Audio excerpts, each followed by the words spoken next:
What's good, everybody? It's your girl JoAnnGray, and I just wanted to chime in real quick. This is a Gone Veggie segment, and this is going to be some recommendations because I get a lot of messages in private and under the videos, a lot of questions about being a vegetarian and going vegetarian. I realize that some of you have watched the segments from day one when I was on my quest to this point where I am right now, 32 pounds down. And I know that for some this is going to be the first video that you see. So here are my recommendations. If you're interested in a vegetarian lifestyle, that means elimination of all meat products. Now, I do not eat any fish, shellfish, or anything of that nature, no chicken, no turkey, or anything like that. I'm eating no meat whatsoever. I found ways to trick myself into believing that I was replacing meat by using the Morningstar Veggie burgers. I love the barbecue riblet, which I did a full meal plan on. That can show you how to make a vegetarian meal that looks like a meal. People ask you about holidays. Well, most of the holiday meals are side dishes. And for Thanksgiving you'll have a turkey. Maybe for Christmas you'll have a turkey. Everything else around it is a side dish. Anything that is not meat is fair game. Now, I maintain a vegetarian lifestyle, but at the same time I'll snack on a veggie chip. You know, I will eat the wasabi peas, and I will do things of that nature. Okay. Recommendation on starting the lifestyle: go see your doctor, find out what your baseline is, and then figure out what it is that's going to work for you. Start by eliminating small things. Start by cutting back on the size of your meat, the portion of your meat, and then adding more vegetables, and see if you can't just get to the point where you eliminate meat altogether. It's not a necessity if you have enough to eat. Another recommendation is stop eating until you are stuffed or engorged, or as I call it now, gluttony. When your body tells you that it's time to eat and you're hungry, you listen to it and you get something to eat. When your body tells you that you're full, it's okay to stop. So try never to get that feeling of fullness that makes you feel real sluggish and miserable after a meal.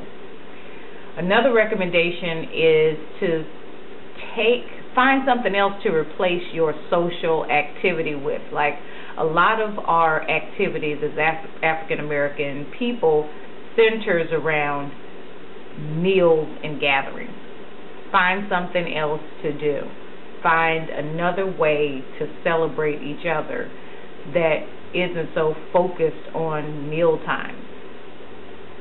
You don't have to distance yourself from people who are eating meat. You can sit around people that are eating meat.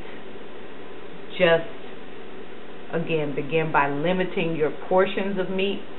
If you're used to eating a 12-piece of something, a little wing fling, get a couple, or cut it in half, and the next time cut it in half until you realize that you don't need it anymore. For every little chicken wing or chicken nugget that you take away, add some more some more vegetables.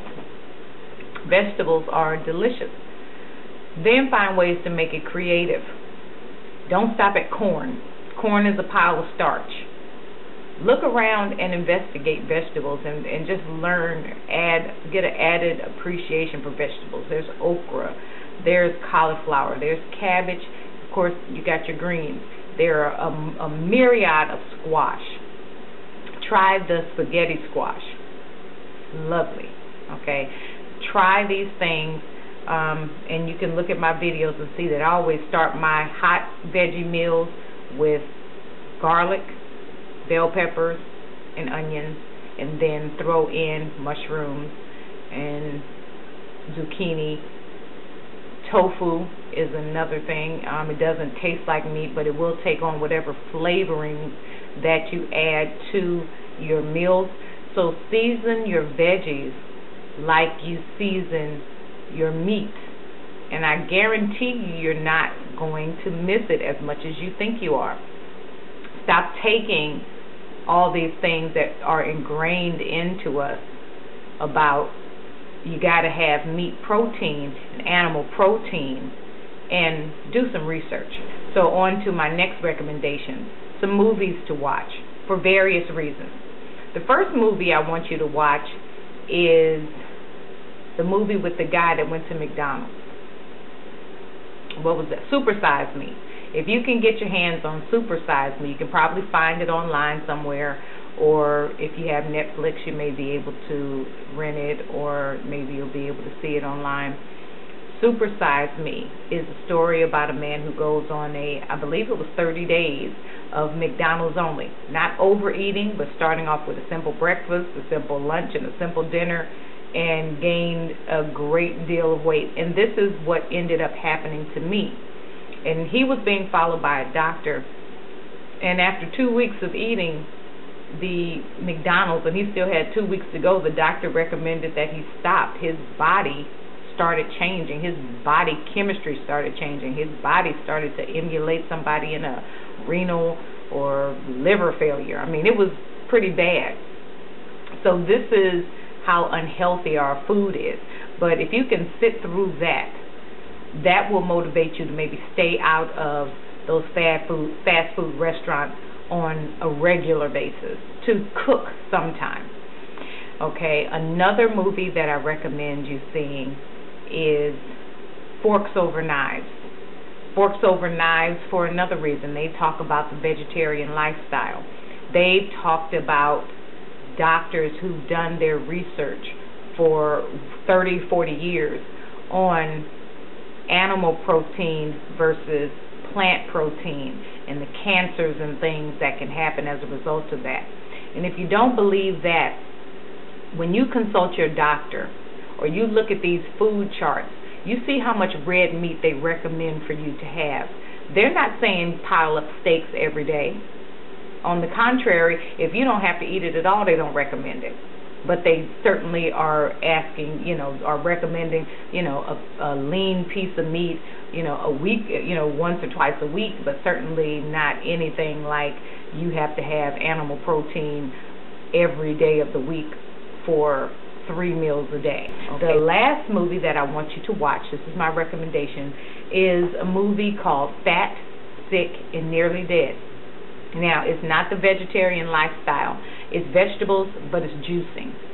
And there are 2 awesome testimonies. Well, there's a few testimonies, but 2 that are just really, really awesome. The standouts, the 2 stars of the story, their testimony is excellent. And if you have Netflix, you can see that for free on there. I know that for certain, that you can watch that streaming. See Fat, Sick, and Nearly Dead. Or Google it and see where you can see it, because it is a very touching story. It's an enlightening story. It's an uplifting story, and it will make you feel, if he can do it, I can do it. So those are my recommendations. I want to thank you all for your time and your energy, and I will be coming back with wig reviews. For those of you who are curious, this is the Al Keith wig. I did a review on it. I will be uploading it shortly. It's the Al Keith. This is in the color number 1.